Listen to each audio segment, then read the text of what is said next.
Welcome to Kaya Bato. This podcast is about different stories from people who once doubted themselves but became champions of life through faith. Hi everyone! It's Happy Sunday. So I'm with my cousin Ate Pam. She is the owner of Happy Tizer, and she will share with you her journey on how she built her own business, on how she started. Okay? So Ate Pam, hi, how are you? Siyempre masaya, nakabakasyon tayo ngayong long weekend. Very relaxing, kaya Good, good na good. super all good. Na-relax ka naman itong 3 days. Oo naman, sobrang relax. Okay, that's good. So ito nga, about din sa Happytizer, kasi di ba, you started 3 years ago, almost 3 years ago, kasi January noon. So paano ka nag-came up nung idea to start a business na grazing, Happytizer Grazing? Well, nung time na yun kasi 2022, 2021, medyo nag-start na parang ma-introduce pa sa market yung grazing table, di ba? Nasa Manila kami noon, and then during that time, kumbaga ang racket talaga namin nun is wedding coordinator, events planning, ganyan. So nakikita mo yung sa events, sa weddings, yung mga bago, yung mga latest trends, ayan. So nakita namin na nagbubunga yung parang okay tong grazing table, ganyan. Medyo mas kalma compare doon sa wedding and events planning, di ba, ganyan.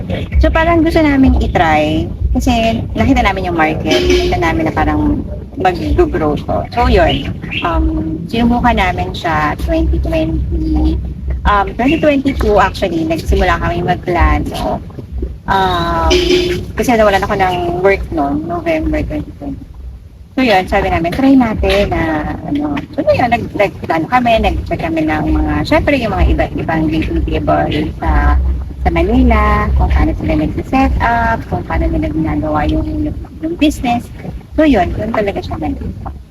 Okay, so from events planning, nag-transition ka to grazing table. So, pero paano yung differences ng galawan ng events at saka ngayon dito focus ka sa grazing?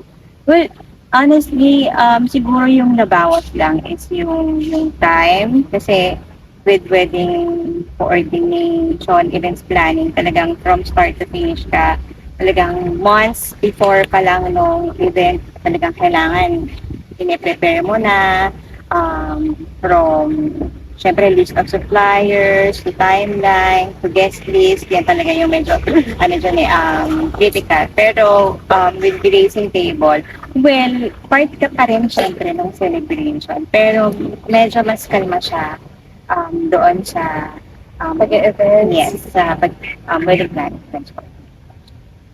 Okay, pero ngayon, before starting ang grazing, ano yung usual na struggle mo into coming up into a new business? Well, lahat naman kasi talaga ng nagsisimula sa negosyo out of parang scratch, is mahirap naman talaga. Wala naman pag sinimulan mo, boom agad or start agad. So, syempre, nandun yung magkaka-client ka ba, di ba? Parang i-introduce mo pa lang sa market yung yung business mo, yung services mo. So, yun yung mga isa sa struggle. Tapos, well, actually, hindi ko masasabi na struggle, pero siguro let's call it parang challenges. Diba? So, yun.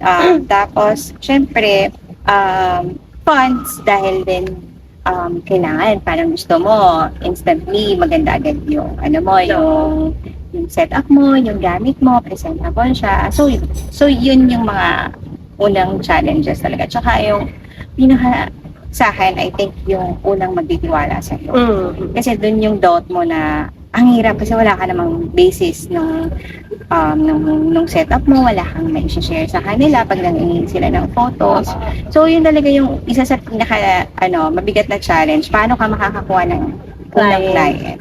Yes. So, paano mo siya ginawa? Paano mo, naalala mo pa ba, paano mo na-convince yung first client mo to book ng appetizer? Sa akin, yung una kong talagang ginawa is parang halos binigay ko na siya. Parang ganyan.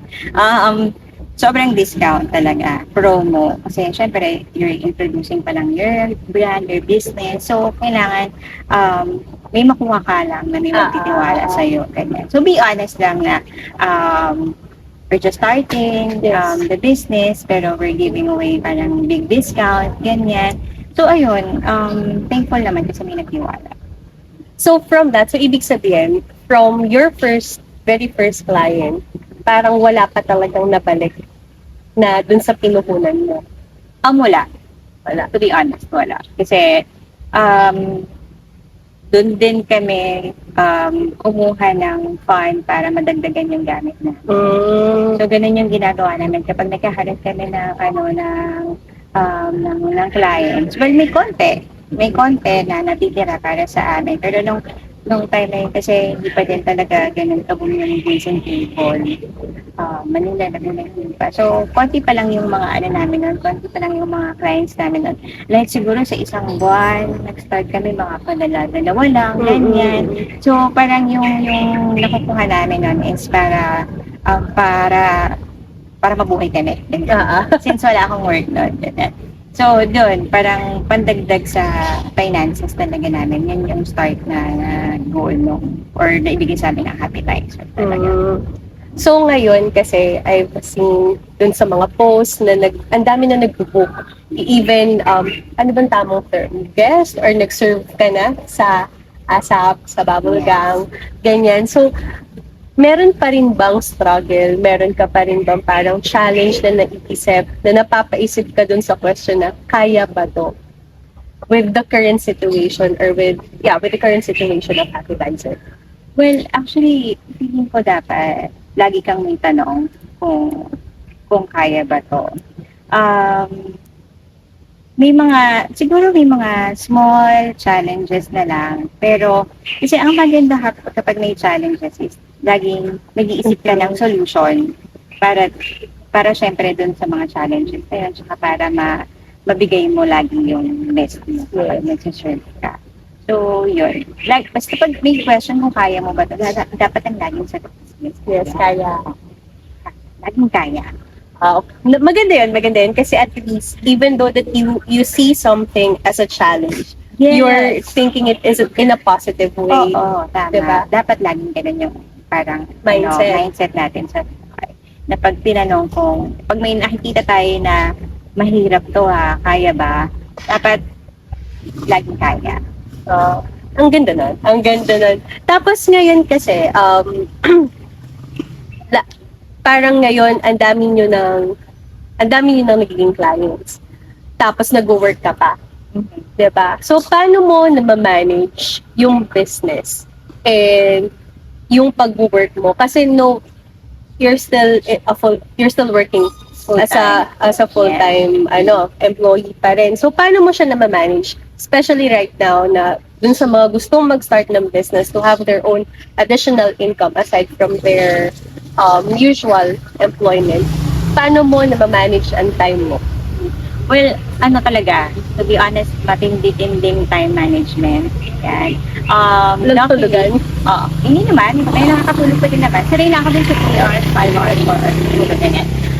Pero, yun, luckily, since panggabi yung work ko and mostly ng customer inquiries, morning naman. So, nakukuha natin yung market ng mga pang-umaga.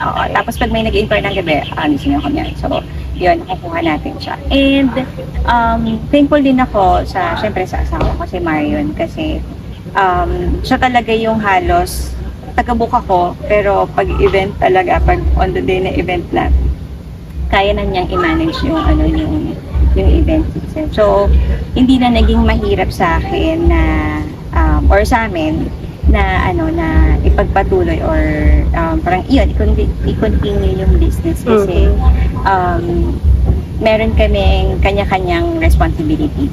So na-separate niyo na talaga yung tasks Oo. every time na magkakaroon ng event. So, ngayon naman, ano yung differences between what's happening before with appetizers sa nangyayari ngayon?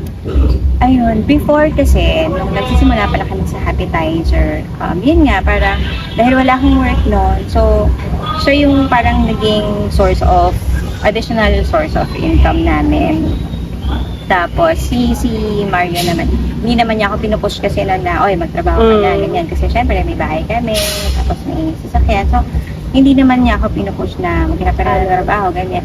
Ako mismo sa sarili ko yung hindi ako sanay. Siguro, parang sanay ako na nagsusumikap. Sanay ako na may sarili akong pera, ako yung nagbibigay ng pera, breadwinner. Yun. So, sanay ako ng gano'n, na ako yung nagpo-provide. Pag sanay ka na ikaw yung nagpo-provide, hindi ka sanay na parang umaasa ka sa ibang tao, sa asawa mo, sa family. Parang gusto mo ikaw yung magbibigay. Yes, oo. Sanay ako hindi, gusto ko yung parang may pride ako sa sarili ko, ganyan. So, nasa na ba tayo? Medyo So, yun. So, yung difference ng appetizer noon sa ngayon. So, yun. Kaya, yun talaga yung main, hindi naman main, pero yun yung additional source of income namin. Na ngayon. Noon. Pero ngayon, I think na what's good with Appetizer is, hindi lang kami nakakapag-provide sa sarili namin financially, pero nakakatulong na din kami sa iba. Like, yung mga, yung mga babies namin, yung mga staff namin, yung mga working students sila. Tapos sila talaga yung masigasig na, ate, may events po tayo, gusto ko namin mag-events. Kasi syempre, isa to dun sa mga nagsusupport dun sa pag-aaral nila. So kami, sobrang motivated din kami. Kasi alam namin kung saan sila galing. Dahil dun kami galing na pang-add ng support. So dahil sila, kailangan din yun. Parang sobrang motivated na kami na mag-book pa ng clients. Para sa kanila din. Yung nagluluto sa amin ng kakanin. Before, may kasi siya well, I can't say na special, pero yung kid niya needs special attention, ganyan, and kailangan ng therapy, ganyan. So, we are so happy na alam namin na nakakatulong kami sa kanila kasi nakakapagpa-therapy na siya, nakakapag-school na siya. Okay. So, yung mga gano'n na nai-inspire din kami na alam namin na hindi lang pala kami yung natutulungan ng Appetizer. Parang nakakatulong na din pala kami. Sobrang fulfilling lang. Yun si Appetizer ngayon. Ay, so, actually, ang ganda nun. Ang ganda dun na it's not just you. Hindi naman literal na earning. Pero ngayon, iba na yung nilulook forward mo on doing or continuing Appetizer. Yes. Pero what's behind the name of Appetizer? Bakit siya naging Appetizer? Well, yung Happy kasi is name ng baby namin, only daughter, na may 4 na paa. At uma-arf-arf. Yan. Siya. So, ang name niya is Happy. Tapos, si Happy kasi has been with us naman, 9 years old na siya. Oo, ang tanda na ng anak mo. Oo, sige. May dalaga ka na. May dalaga na ako, oo. Ayun. Tapos, si Marian kasi, ang requirement lang niya, gusto niya may Happy sa pangalan. So, parang, isip pa ako, ganyan, ano pa yung pangalan? Happy cooking, ganyan, or happy serving, ganyan, happy raising table, ganyan. Tapos naisip ko na Appetizer. Parang ganun naman yung isa-serve mo. Usually, pag di ba, pika-pika, Appetizer. So, naisip ko na palitan yung ape from Happy. It worked naman. Ang ganda, di ba? Yes. Very witty, I think. Not sure. Hindi, pero maganda. Alam mo yung parang kapag magsaserve ka, nandun na yung word na happiness. Yes. Diba? Totoo, diba? So, akala nyo parang happy serving. Ay, hindi. Yung arf-arf namin baby yan. Yun talaga yung main Oo, nagkataon lang. Nagkataon lang na we're serving happiness. Kala nyo, ganun. Joke lang po. Uy, pero ang cute kasi talaga. Ang cute ng pangalan na Appetizer. Okay, so ngayon, ang question ko will be, naniniwala ka ba doon sa kasabihan na nasa Diyos ang awa, sa tao ang gawa? Yes. Sobrang naniniwala ako. wala namang dapat hindi ka paniwalaan doon, di ba? In the first place. Kasi, totoo naman na ang Diyos yung may hawak ng buhay natin. Tayo yung gagawa ng kapalaran natin. So, hindi natin pwede na maiasa lahat sa Diyos. Dadasal lang tayo ng dasal. Pero tayo, wala yung lang tayo ito, yung may mahulog na pruta sa puno. Ganun. Pero, ang Diyos lagi yan may awa. Lagi yan may pagpapatawad sa tao. Lagi siyang nakikinig sa mga dasal natin. Pero, tayo kailangan natin mag-serve. And, syempre, hindi lang dun sa pakikitungo sa tao, sa mga tao, kundi kailangan meron din tayong gawaan para sa sarili natin. Ang ganda. Tapos ngayon, if pag minsan, this is an honest question. Pag minsan ba, since sobrang busy mo with your work, with business, family, ganyan, was there even a time that nakakalimutan mo mag-pray or sumamba? Yes. To be honest, oo. May mga time na nalilimutan talaga namin na magpasalamat. Mag-spend ng time para magsimula. Lalo na pag mayroon kaming Sunday meetings.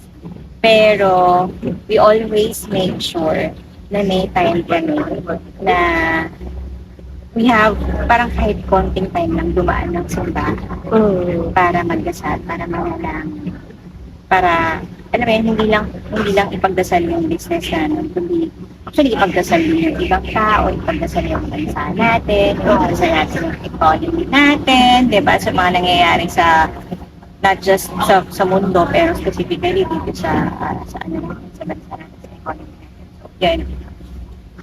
And also, syempre, magpasalamat din sa mga sa buhay natin. So, yun.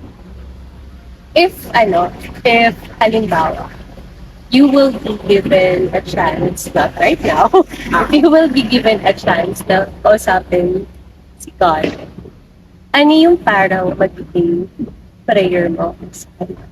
Knowing na ngayon, at some point in your life, I can see na okay naman na in terms of financial stability na sustain halos lahat, na kapagbigay ka na rin ng nakakatulong ka na din sa ibang tao. So, if given a chance to talk to him, ano yung parang magiging prayer mo sa kanya? Unang-una siguro yung pasasalamat sa buhay na meron ako ngayon, and dun sa mga challenges or pagsubok na na-experience in the past. Kasi sobrang laking tulong ng mga challenges, mga experiences, negative experiences, positive experiences na nangyari sa buhay ko para kung sino man ako ngayon.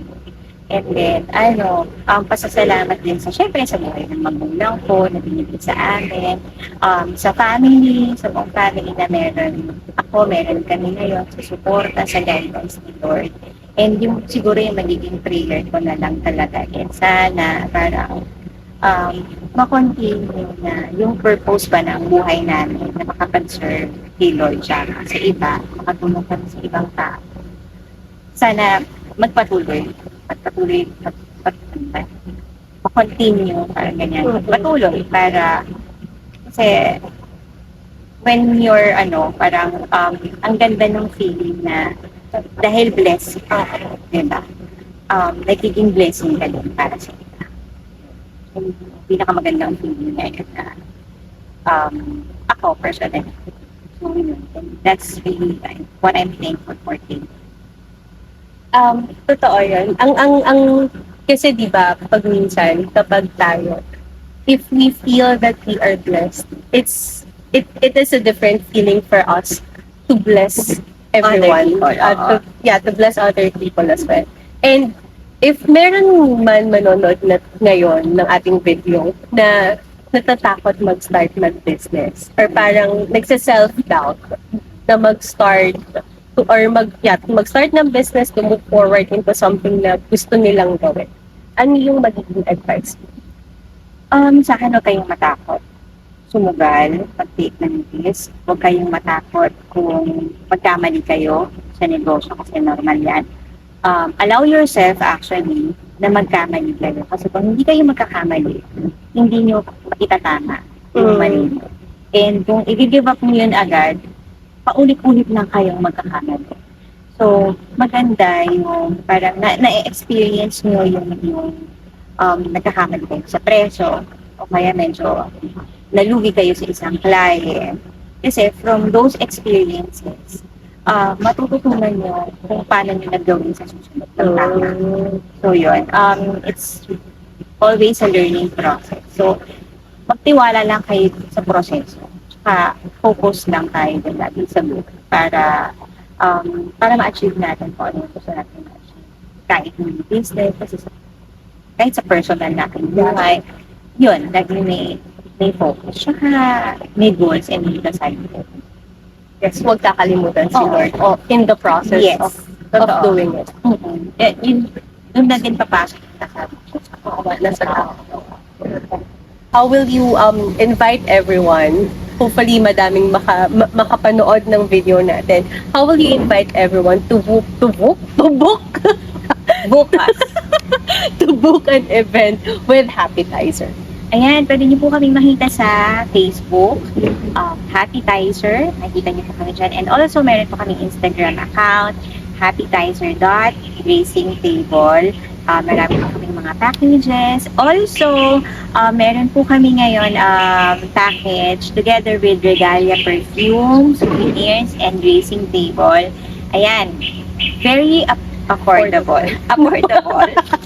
Very affordable po yung packages namin. And yun, sana po tuloy-tuloy po yung tiwala ninyo sa amin. Thank you so much. Alright, thank you so much, Ate Pam, for allowing me to talk to you about how you started your business from scratch and how you are doing it right now and about the advices that you provided. And hopefully, madaming makapanood nito para ma-inspire sila on how you started the business. Kasi hindi talaga madaling mag-start ng business, sa totoo. Especially at this point na mag-start ka pero ang hirap i-continue. And you've been doing Happytizer for almost 3 years na. And it's an inspiration, not just for me and hopefully for everyone as well. Kasi kaya din naman ako nag-start ng business. Ayan, influence mo, of course. So, ayan, thank you so much, Ate Pam. And everyone, please, if ever that you will, if you like this video, don't forget to follow Kaya Bato by Princess. It's also on YouTube and Spotify. We also have Instagram, Facebook, and TikTok. Okay? Thank you, everyone.